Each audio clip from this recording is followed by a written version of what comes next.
pushing record. Hi, everyone. If you hear any sounds in the background of this recording, it's because my children are here for the summer. Anyway, I'm here today with my friend Yvonne, who is, how do I describe you? I guess you'll describe yourself in a moment. A incredibly intuitive woman who has experienced many things in her life and has, oh my God, it's so hard. And it's hard to describe myself too. Yeah. Our So elevator speeches are pages long. They really are. You want the whole journey or the short version? Yeah, let's begin there. I'm so curious how, you before we started recording, you talked about corporate and how you began in corporate. Can you give me like a gist of, what your path has been like? Because you weren't always like this. No. But corporate was actually a sidestep, a necessity when I divorced my first husband. Yeah. I had to get a job because I had been a stay-at-home mom. I taught piano lessons. I taught at daycare. I'd done some part-time stuff along the way, but I'd never had to support myself financially. And as I was coming out of that marriage, I also had a walk-in, which was life-changing in itself, but that also required me to find a new place to live and to be able to support myself. So the corporate thing was about 5 years for me to get back on my feet again. But I knew that there was something more. I had always been a very teacher kind of person that just loved sharing what I know, what I learned, and having the audience for that. With your family, you don't typically get to share everything that's going on inside of you. It's like, your family battles and crazy things that are going on. You just kind of put out fires here and there, but you don't really sit down with one another and share intimately your spiritual journey. So I appreciate a chance like this to be able to just talk with people who get it, who have come along their journey. They've faced some hardships. Maybe they've done some entrepreneurship along the way, trying to discover what it is they're here to do. So for me, just doing whatever came up in my path. I know that sounds very unorganized, and I am a very organized person, but it's like, okay, this job came open and I got to teach children. I was a music teacher, so that phased into music teaching. I had taught piano. I had worked with children's groups in the church, and so it was very natural for me to be a teacher, but I did not have any idea back in the 80s and 90s when I was raising my children that I would one day be teaching people spiritual concepts and helping them to understand their connection with Source and their purpose here on this planet. And with all that's going on right now with COVID and the rioting and the looting and the protesting, whether peaceful or not, we've got a lot of things going on in our field. So sharing my story, I think, is going to help a lot of people relate to how to find the inner peace and to flow with what is. Which is sometimes you can't control what is. No. It's just totally not able to. So for me, that was a progressive journey. I was a church pianist for a long, long time until I left organized religion when I was 40. And that was at the same time of the walk-in in 1999. I know so many things were happening then. And so I shifted with that, and then I became disgruntled with the system of the corporate. I like the money, I like the benefits and all that kind of stuff, but it just wasn't really what I was called to be doing. And I knew that it was a stepping stone, and a lot of things are. If we're not afraid to take that step and say, I know this is not where I'm going, but it's a step to get there. Okay. So when I began to be feeling like it's time for me to leave here, it's like, I know there's something else, but you don't always know what that something else is. And you kind of sit in this holding pattern until you got some kind of clarity. You don't want to walk away from a job that's paying income and then just start doing something. Well, what I kept hearing everybody say was, Yvonne, you're such a good writer. You're a writer. You share your stories in written form, and we're cracking up at your email episodes. And I thought, well, okay, I'll put that into a book format. And so I started collecting emails that I had sent out and say, can you send me that email that I sent you back? What was it, June? And so I recollected all the things that I had sent out in email form and started putting it together in a book. And I published that in 2004. And so I thought, well, maybe I could help other people get their book written and published. Mm-hmm. And so I started kind of doing that on the side, and I was taking some online classes, trying to get a degree because I really didn't know where I was going. I was like, okay, I'm going to get an associate's. No, I'm going to get a bachelor. I'm going to do a spiritual thing. And so a lot of times you just have to try on a lot of shoes until you find what fits. Mm-hmm.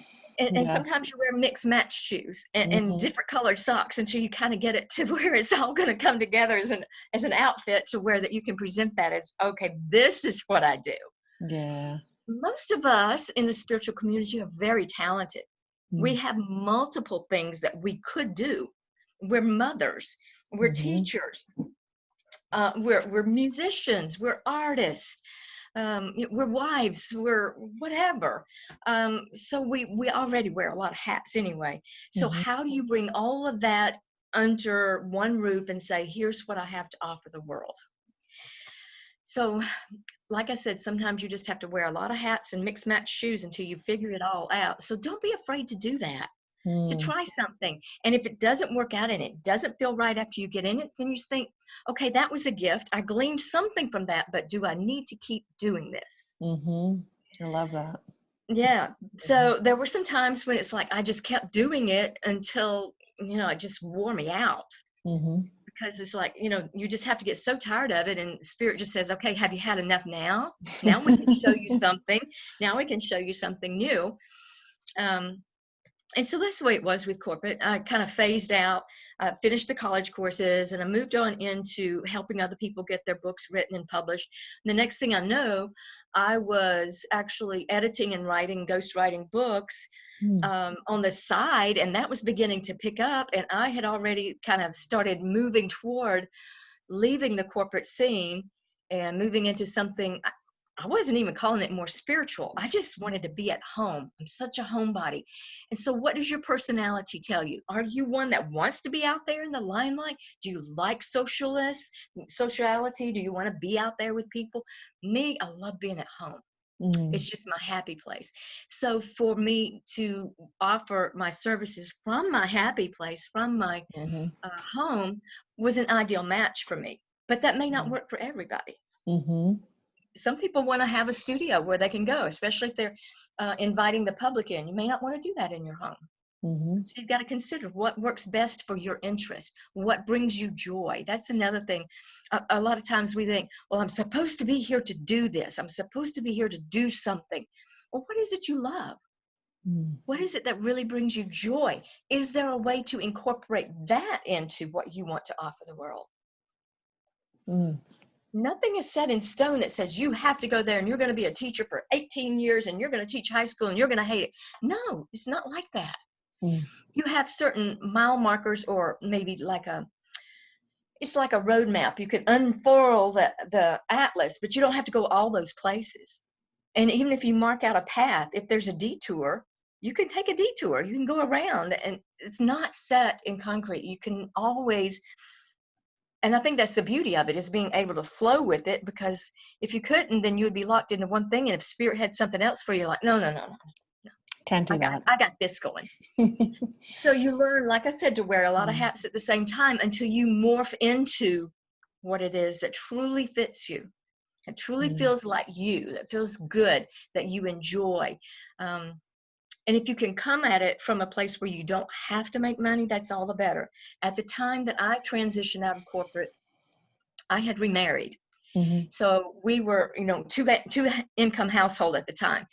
And knowing that I had this burning desire to be at home and to work from home and to offer skills that I had and that I enjoyed using, we planned for it. We refinanced the house to get a lower interest rate.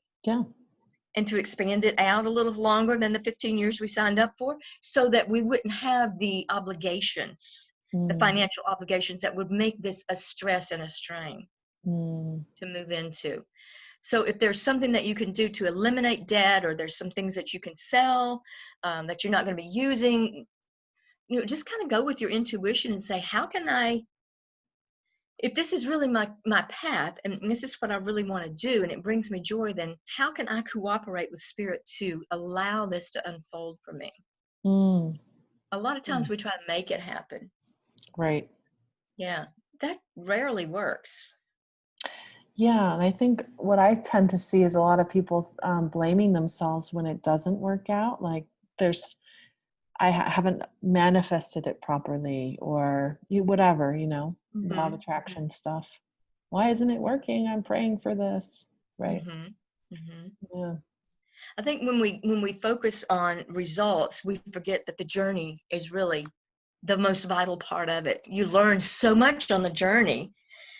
You see so many things along the way, and you pick up skills, and you meet people, and there are resources. I mean, I can't remember.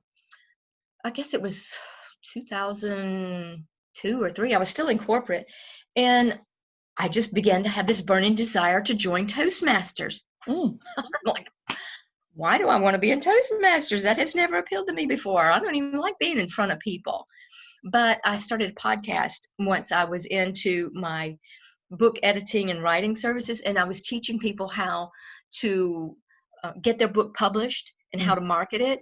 So that played into this. At the time, it didn't make sense, but I knew that I had this heartfelt, burning desire to do that. And I learned so much about presenting, and I've had so many opportunities now to present and to be a speaker in different forums, podcasts, radio shows, and things, where I'm very thankful that I followed through with that intuition, that hunch that, this is what I need to be doing, even though it didn't make a lot of sense at the time. So when you were in Toastmasters, were you learning more about things about body language or how to use your energy, or? You learn a lot of things in Toastmasters. I would highly recommend it. You learn how to create a speech. You learn how to do your opening, your body, your closing. You learn how to take out the filler words and really get to the basic of what you're trying to present. You learn about body language, about how to read the audience. There are different levels that you go through where you earn awards, and there are competitions where you put yourself out there on your best foot and see. And I won several of those because I was just putting my heart into it, and I wasn't really going there like saying I got to have first place or else. It's like, no, this is a fun adventure. I'm going out of town with my girlfriends, and we're just gonna go to a hotel, and there's this big conference where you meet with other people who are doing the same thing, and just starting to just move into that in a more comfortable way. I'd always been a behind the scenes person, so that kind of pulled me forward to a place where I did not see myself being comfortable. Very cool. What have you had the opportunity to do as far as speaking? Oh, as far as speaking? Yeah, Well, I've got a summit coming up this week. I was supposed to have gone to Mankato for the Star Gathering that Hope Gorman is putting on, and didn't get to happen because of the COVID thing and not traveling and quarantine and what have you. So she's put that into, everybody had to do their presentation video style, and then people are going to attend online. Right. I do my monthly online light language class, so I'm using those skills that way. Interviews such as this one. I've got another in-person one, hopefully in person, in Colorado this fall in October, to present material on walk-ins. So, and I use it all the time. I mean, I use those skills all the time, but it was something I didn't see myself doing until I was actually doing it, and then it started to make sense. Oh, that's happened to me many times. That's divine guidance, really. Yeah. We sometimes sit down in meditation. It's like, okay, tell me what to do. It's like, we've already been going Toastmaster. Yeah. And so there was a group that met really close to where I worked, and I could go on at my lunch hour. Oh my goodness. And my boss was very supportive of it and even paid for it for me to go because it was part of our personal enrichment. They allotted several funds in the corporation that I was in to improve yourself, improve your skills. So amazing. What other funny directions have you taken that you didn't expect or seemed, surprising? It's like that every day. It's something comes up, and such an often opportunity to follow your guidance. Going with my family on vacation, that was, it's not that it was unexpected, but I think that it was necessary. I have a father who has dementia and diabetes, and he's very feeble. He's almost to the point where he can't walk, and we took him on vacation with us. Oh boy, that in itself was fun. And then you had the family dynamics. We had some political discussions with the news on at the dinner table and things like that were uncomfortable. So my focus had been for the past 6 months really finding inner peace and being able to maintain that centeredness in the midst of other things that were uncomfortable, that I really didn't want to participate in, but knew that it was for the greater good of all. So going there and experiencing that, I was ready to come home second day. Quite honestly, I'd had enough. But I realized, you know what? I need to be present. I need to be fully here right now. It's not about whether or not I'm going to enjoy myself. It's what am I learning? What is the gift here? How can I be of service to others? And there were a couple of times when I lost it, with the frustration, the arguing, the bickering back and forth. I was raised, these are the same parents that raised me in the environment of constant conflict, and it has not stopped. In fact, it's probably gotten worse since dad can't do anything for himself and mom's his caretaker. Right.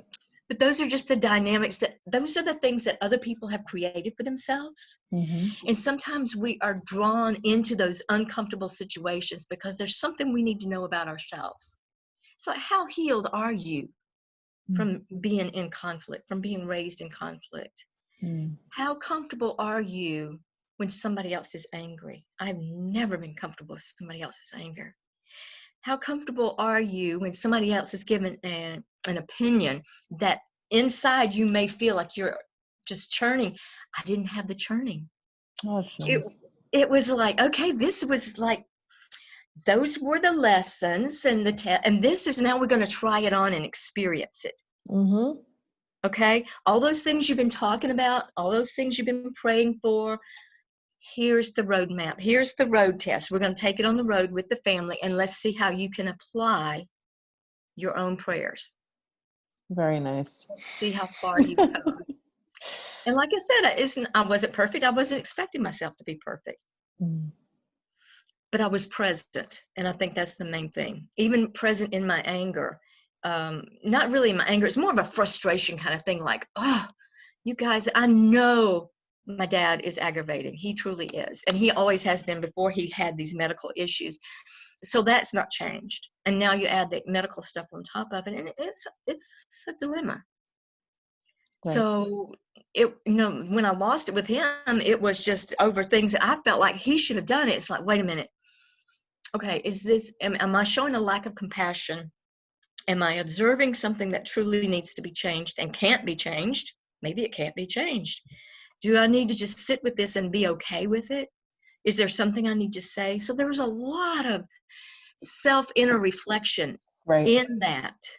A lot of things to learn. So it wasn't really about a vacation, although it was fun. It was, there were wonderful times. I don't mean to make it sound like it was horrible. It certainly wasn't. We were on the beach and enjoying the sunshine and taking walks down the beach together and sitting under our umbrellas in the shade. Yes, you can tell I've been to the beach. We were all kind of doing our own thing. And the lesson for me in that was allowing people to be, allowing them to have their opinion different than mine, allowing them to have an experience that I don't really approve of, not for them and not for myself. Right. And to be okay with that, even when I wasn't okay with that. And that's what I mean, the churning and the not churning. That seeing it and the ego wanting to react and go, oh, and sometimes it got out. Sometimes the booger got out of the closet, and that's okay. And that's all right. You're human. And then there were other times when it's like, I can show compassion now. I'm in a place where I can show compassion, and I will get something for him that he could have gotten up and gotten himself. I will do that. Or else I'll say, Mom, let me get it for him. Sit down. Put your feet up. Or can I help you do something? Can I cook tonight? Something like that. to Mm. where that you were in service, you were in training, and you were learning about yourself. Mm-hmm. But those are just daily life experiences, and we sometimes don't see those as part of our spiritual path. Oh yeah, they are. We think our spiritual path is, working with clients or doing a Reiki on somebody or giving a card reading. All those are wonderful and they are very helpful, but that's not all of it. Our day-to-day interactions with others and our internal dialogue that's going on, Mm. you know, Yeah, having the difficult conversations that are needed. That for me and with has been yourself. my stretching growth. And learning to flow, just like you were before our call started and your children were, back and forth with one another. It's like, just relax, chill. And you just stayed calm. You're like, okay, yeah, okay. And we were talking about how even on the news, everybody's working from home these days. And even in the news, people are, somebody in their background walk through in their underwear. It's like, this is life. It doesn't get any more It's real real. than this. It is real. And it's been 29 minutes and I can't believe I haven't heard anything. I'm just like, oh, I guess we're maybe good. We'll see. We'll see what happens. Yeah. Yeah. So, how old were you when you began to have your spiritual awakening, or I whatever, don't some remember kind ever of? not having Okay. a very strong connection. I was dedicated to the Lord in the church at 2 weeks old. And so I was Mm, raised in the church and I was raised with a relationship with God. mm, And I was seeing one thing in the pulpit and another thing at home and another thing in my heart. And so there was a lot of contrary, like, how do I sort this out and find myself in all of this? mm, So even that was its own lesson. But growing up, I would read, I would pray, I would read my Bible, I'd play keyboards, create songs, I sang in the choir. So everything to me was a spiritual expression. mm, Now, when I moved away from my family and moved away from the religion, I began to find more of who I truly was without that influence of the family. And even going back on vacation this week, it's like, wow, I used to be so different. yeah. I really changed. It's like I went in the fast lane and took off, and then I came back for a visit. And I'm like, why are you guys still here? Why haven't you gone forward, in your journey as well? But everybody has their own journey, and it's okay. We don't have to judge them for that. What was your question? Okay. How long have um, I had my awakening? yeah, yeah. I was So, curious if you had any yeah, of those kind of. I know you've I had a did. walk-in. Maybe you Yeah, could tell several. people who are watching what that even is, because Yeah, a a lot of people don't walk-in know. is like a huge shift, an energy download where things in your life change dramatically, pretty rapidly.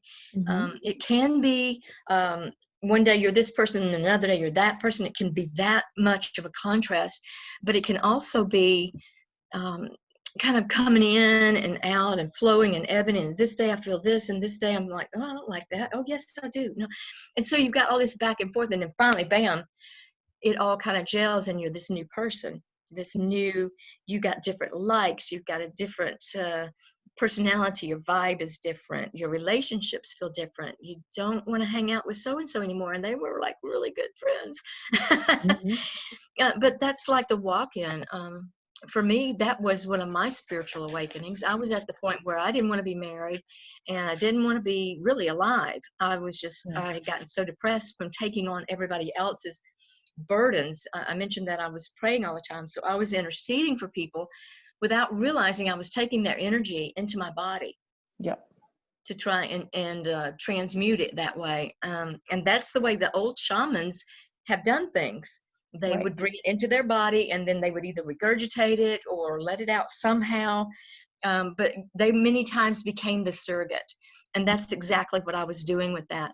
In our new age of shamanism, what I call celestial shamanism, we're learning how to work with portals and stargates Mm. to do some of this work for us. We're working with what I call my beloveds, my team of extraterrestrials, or they really don't like to be called that. I just call them the beloveds because they're spirit beings, but they don't take the same forms as humans sometimes. Right. And so when I'm working with them, I sometimes just surrender the body to allow them to flow through. Yeah. And so how long has that been going on? Oh, probably since the 80s, Yeah. 80s or 90s.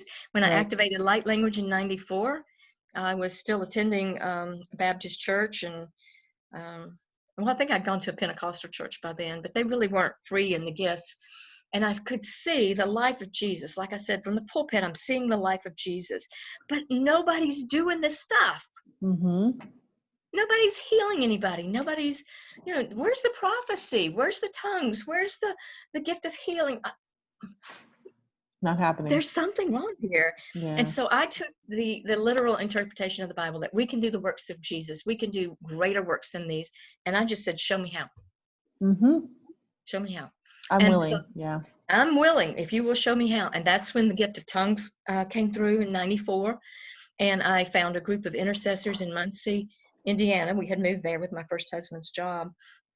And I had gotten into a group there that was using the gifts of the Spirit. And it was so refreshing to finally find my tribe, Mm-hmm. people that got it, people that were flowing in the same mannerisms and ways that I did. And I didn't have to explain myself to them. I didn't have to make apology. Mm-hmm. That was cool. And then when we moved to Nashville area, again, for a job transfer, that's when I really went down the spiral with depression. And you just jerked me up from everything that I was doing spiritually and pulled me into a place where now my husband is home, where he had been traveling. Yeah. My kids are teenager. My daughter got sick. My son was angry because he had left a girlfriend behind. Yeah. He was graduating high school. It was just one thing after another to facilitate this walk-in. Yeah. Like I had to get so done with where I was at that I was willing to embrace something new. Yeah. And you did. I did. Very gladly. Yeah. And if anybody wants to hear more about that, you can go on Kindle, on Amazon, and Mm-hmm. probably many other places, and download the book on walk-ins, what that's like. It was a really helpful book for me. Yeah, Mm-hmm. thank you. Walk-ins among us. Mm-hmm. Yeah. So now how do you love to work? Well, I'm working with clients one-on-one. That's my primary way. Yeah. Also offering products such as a light language transmission that we will do here. Yep. But I have put some with the keyboard and using that musical skill, Yeah. sometimes with the drums and pulling in the light language, pulling in my music, pulling in my ability to sing, all of that into an offering that can then be downloaded for $1.99 or listened to for free on my website. Yeah. So I want to make it as available as possible. And then there are the times where I work with clients one-on-one, where they have a personal problem they don't want to air out to everybody else. They don't have anybody else that they can talk to about these weird things that are going on for them. Mm-hmm. And I can give them some insight and perspective because I've had enough of those weird things and nobody to talk to, that I can now say, oh yeah, I've been there. Oh yeah, I had something similar. Oh, and I'm working with multiple clients across the board. You really get a feel for what's going on in the human psyche, in the spiritual community, and what people are dealing with as practitioners. What are their needs? What are their concerns? So I work with a lot of people who are practitioners. Mm-hmm. Yeah, me too. And I work similarly to help people with those weird experiences they have, Mm-hmm. where they're like, nobody else on the planet has any idea, which isn't true, but just people they've tried so far. Your traditional therapists and coaches and mentors often don't understand or have no context for some of these more, I don't even want to call them esoteric experiences. They're perfectly normal experiences. They just don't always happen all the time for people. I think they're happening a lot more frequently now. Yeah. Some of the recent energy shifts, especially since 2020 started, this is like the get real, get clear Mm-hmm. year. 2020, better vision, Right. perfect eyesight, seeing in the spirit, seeing things from a new perspective, from a higher vantage point, Mm-hmm. not looking at things around you, really looking within. So I've seen a lot of shifts. I've seen a lot of walk-ins this year. I've facilitated walk-ins. I've helped other people who are in the process of walk-ins to bring that energy on in. And it's just so beautiful to watch people grow That to me is a gift, to watch people come in downtrodden and just really perplexed and not knowing what to do. And then we offer some light language for them, and all of a sudden they had this aha moment and they know exactly their next step to take, or something opens up, or a situation resolves itself. It's the magic. I love watching the magic work in people's lives. Right. How, well, first of all, I wanted to say there was one recording on your website I particularly loved, and that was the Galactic Priestess one. I was like, wow, this one's amazing. I think you sent that out in an email this week too. Yeah, I did. I did get that. Is there any reason that you resent that out? Is there some message Well, that you that was received? recorded. That was recorded with two friends of mine who was at my house, and they're light language speakers. And so we were doing the singing bowl and the drum, and I forget what, but all three of us were doing light language, and it was just this beautiful flow of energy. And I realized, I started having this vision during that. We had been together in a temple as priestesses. We've done this before. This is just flowing too easy for us not to have had some experience in a past life with this, or in another dimension or realm. And so I realized that we were all being activated by one another and what was coming through. And I realized that, wow, what a gift to be able to offer this to other people, to help call forth those priestesses, those people who have worked on earth, have worked with ancient Egypt, who've worked with Lemuria, Atlantis, in those times of great shifts of humanity. And what right now we need some really positive shifts, and I believe that we need to activate those gifts and start doing the works that Jesus and other healers have done, and to really start taking up that role of the celestial shaman. So I offered it again this week because I felt led to. It was just one of those things that popped across my path. You know, I saw it on my website. Oh, I hadn't heard. Let me listen to that again. I'm like, oh, that is awesome. Let me tweet that or whatever. That out. Yeah. Yeah. Good timing. Okay. So I want to make sure we have time for the transmission. Are you ready for the transmission? Sure. Anytime. The transmission. Lovely. Yeah. Yeah. So we just get into a little deeper place within our heart chakra. We always live in our heart, but just kind of take a moment to pause there to really acknowledge the presence. Ratola. Hi ho hasukul. Hidronda la ikia a eshve ola todonda la nehi kurala erasula onda haru kula kakaya joshkala aratakala kaka akina ka u. Lifting some grief, transmuting some grief, sending that into the portal.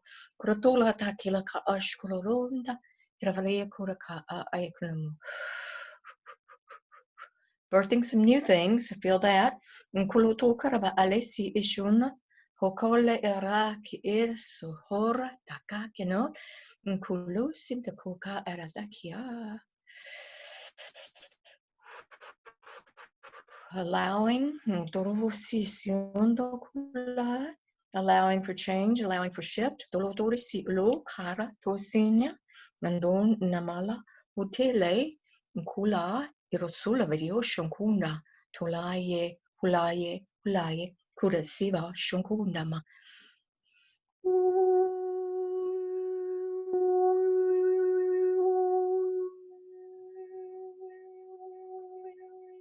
Fushindola ndondola kora ndolo kota deshita kulaka. Feel your divine essence. Feel spirit moving through your body. Feel your body connected with spirit. Ndondola wuva hutulu kutala ikela tunko hale. Ito shidave. Ito sidashkinena. Hulatakaratokulana harataka. Moving forward. In spite of adversities, we are still moving forward. Tools and resources available to help support our journey.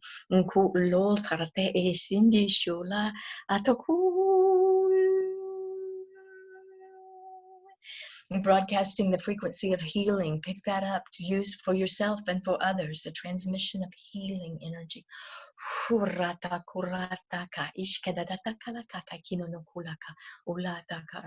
U-turns, new beginnings, take a new path.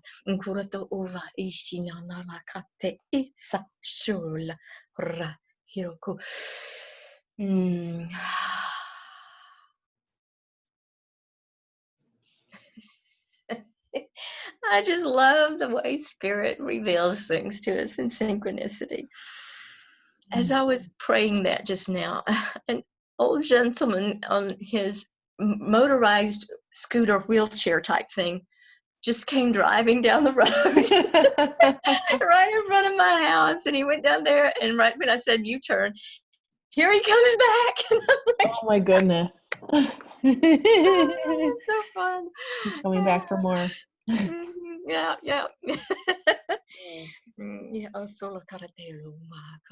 Sometimes just looking at our natural environment and seeing the message and the gift, that is the way I interpret the light languages. Like, how does it apply to me? How do I feel right now? How does it make me feel?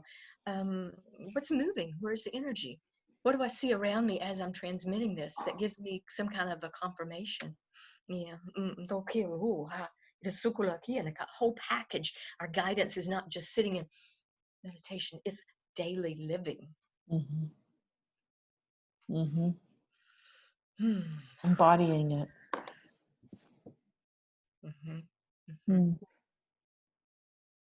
Lovely.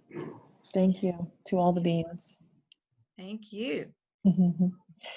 So if people want to work with you, how do they get in touch with you for a one-on-one session? What's the easiest way? The website's the easiest way. Okay. We are oneinspirit.com. We are one, and you could spell it ONE or put the number 1. It doesn't matter. I bought both domains because I knew that could be a yeah, that can be a thing. Yeah. I can just make it easy for you. We are oneinspirit.com. And just click around, listen to some audios, look at the services tabs and find out what I've got to offer. There's events where if you wanted to participate in the next online activation of light language class, it's going to be next Wednesday, the 17th. So, just spend some time there. Yes, learn some new things. Learn some new things about walk-ins and light language and empaths. And celestial shamanism. That's the book I'm working on now. I know. I think I saw that you had finished writing it and now it's off to be edited. And well, I was going to, but then I have picked up so much more information being on vacation that I'm going to have to revisit it. So oh my, I love it. Yeah. Because I realized that celestial shamanism is not just doing for others, it's learning how to be with yourself in the midst of others.